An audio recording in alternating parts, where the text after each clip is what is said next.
Request permission from the meeting host. And we're recording, it says.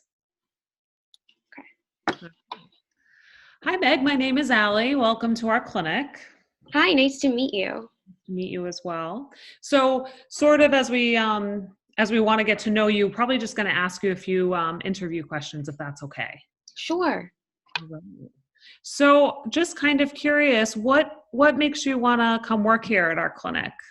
So I feel I have a lot of diverse experience with different populations in terms of mental health. I've been in community roles, I've been in outpatient roles, and I feel like the clinic is sort of where I thrive in terms of developing a strong rapport with patients, especially a community-based clinic where patients have such a need and they can be really desperate for care, even if it's just like trying to find insulin and trying to help get food. And I think as a community health clinic, as a nurse practitioner, you have the opportunity to really advocate for your patients in a unique way, and provide them with the mental health care that they need, apart from just medication.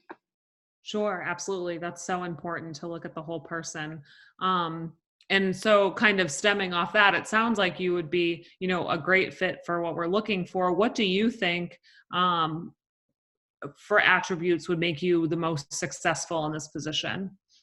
Sure. So I have a really unique way of trying to just connect with a person. Every patient's different, but I generally can always find a way to connect with a client on some level, whether it be, in conversation or learning more about them and trying to tease out what makes them tick and what kind of gets them going to get out of bed every day. And I feel like almost all of my patients that I've ever had, I've connected with on some level. And I feel like that's so important in a community setting where can be really lonely in the community and they can feel really isolated. And I think as the nurse practitioner, I have an ability to sort of assess for that and sort of get them out of themselves so that they feel comfortable talking to me. Absolutely. Um, Short term, it certainly sounds like, coming to our clinic would be great. Where would you like to see yourself about 3 years from now, let's say?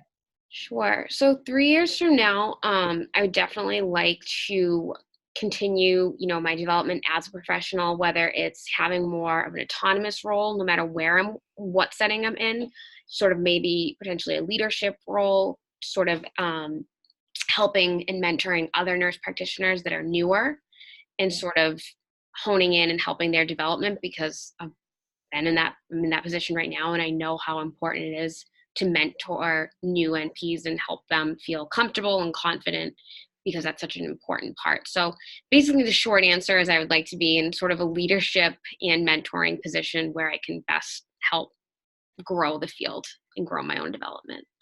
Excellent. Excellent. I'm so glad you mentioned that because preceptorship, we do get a lot of interns coming through the clinic. So at times, Mhm. we need the nurse practitioners to rotate taking on students. So that's really helpful. What type of environment work-wise would you say you're the most comfortable in? Honestly, I think my experience mostly is outpatient, so I definitely feel confident. I like seeing people go out back into the community. I always found when people are hospitalized or in more of require crisis stabilization, I always feel you're sort of limited because you're in that sort of acute need, so you can't really see the person get better. Whereas in the outpatient, you see people improve. You see people come back after a month on an SSRI or after a few weeks on their antipsychotic, and they're like a new person. And I love having that experience with Mhm. patients. Absolutely. And if you don't mind me asking, what brought you onto this career path? What brought you into psychiatry?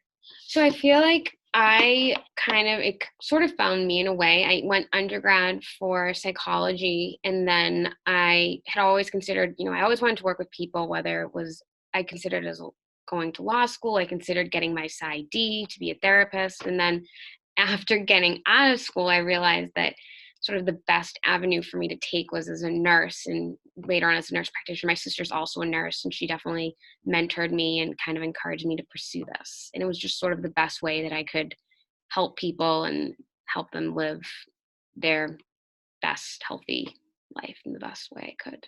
Yeah. All right. Okay. So, kind of a, well, not hypothetical, but how do you think a friend, professor, or supervisor who knows you very well would describe you? I think they would describe me as very empathetic, which I feel like all nurses are empathetic, so that's kind of a cheap answer. I think they would also describe me as very persistent. If I don't know something or if something's not working out, I will find a way to like get a square peg into a round hole. I'm a little bit relentless, but in a positive way.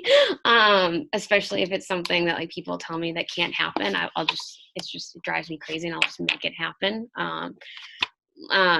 Even in the last year, like people were telling me when I was getting married and doing my internship with school and all of that, and working, people were like, how are you going to do that? I'm like, I'm just going to do it. It's just going to happen. And it's just kind of my personality. I'm like, well, if you tell me I can't do it, I'm going to do it. And it makes me, I think, a little bit better at my personal life and professional life. Sure, absolutely.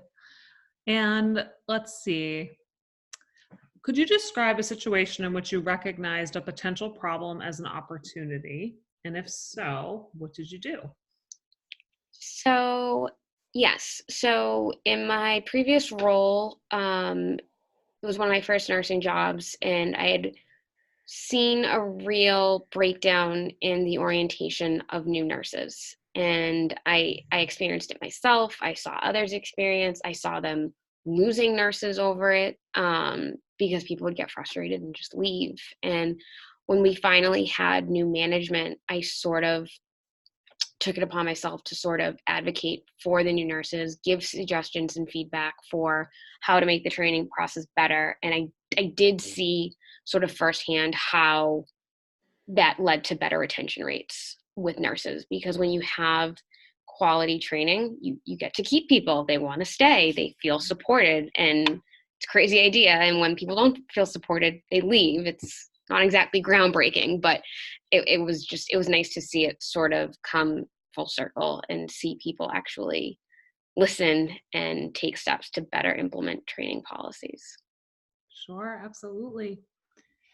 All right. So, kind of last one here, and then we'll round out and you can tell me if you have any questions. Sure. But um, can you tell me about a major risk that you may have taken at some point?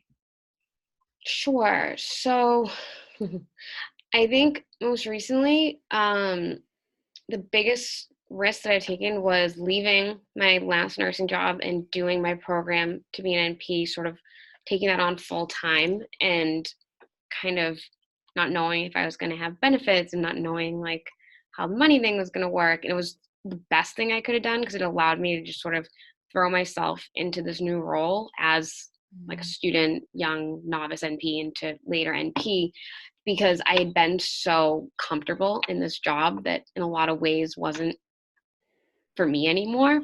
But I'd been there for so many years that it was my safe place. And getting out of that has made me really happy, and realizing that you sometimes have to get out of that comfort zone in order to progress in your life. Otherwise, I think I would have retired there, because I was so, even though it's not what I wanted to do long term, I was so afraid to leave that little nest. And I'm happy I did. Yeah, yeah, absolutely. And that's, not moving with change and moving with opportunity. It can come with so much fear, but you put it so great that, how do we grow? We have to grow by going through it. So thank you so much for answering all those questions. Of course. And we have about 2 minutes left. Do you have any questions for me? Sure. What is the sort of the orientation process for new NPs? Do you guys give them like a preceptor, or is it sort of more fluid and individual? Sure. So in the first few months, we sort of, or I guess I would say the first month to couple weeks, we'll set you up with, a nurse practitioner that's currently in the office and has been with us for quite some time. And you can kind of just shadow and see how they work with our systems. You'll learn the system, the computers, things like that, kind of see how the workflow goes. And be able to ask them anything from when they first started, take in what you feel you need. And then after about a couple weeks, we'll have you start to see patients independently. But of course, you'll have support around. You'll have at least 1 to 2 other nurse practitioners on site seeing patients at the same time. And our medical director will also be available to you for in the moment or end of the day consultation. And we'll start, and we'll also start with some longer appointments, less acute patients. And as you feel comfortable, we'll meet with you ongoing. And as you feel comfortable, we'll sort of start to shave off time off the longer appointments and make them a more standard appointment time. And kind of add in new patients as we go along, and then you'll slowly grow your own caseload. So it's not a hard and fast, like 3 months, 6 months. We work with people to meet their comfort, but we certainly do have, expectation that you've had the formal training, you've passed your board exam, that it may be a little uncomfortable to start in any new role, but you'll have the support, and we just ask that you communicate with us about how things are going. Awesome. Thank you so much. No problem. No problem. So we'll kind of go over everything and we'll give you a call. Sounds great. Thank you. Yeah.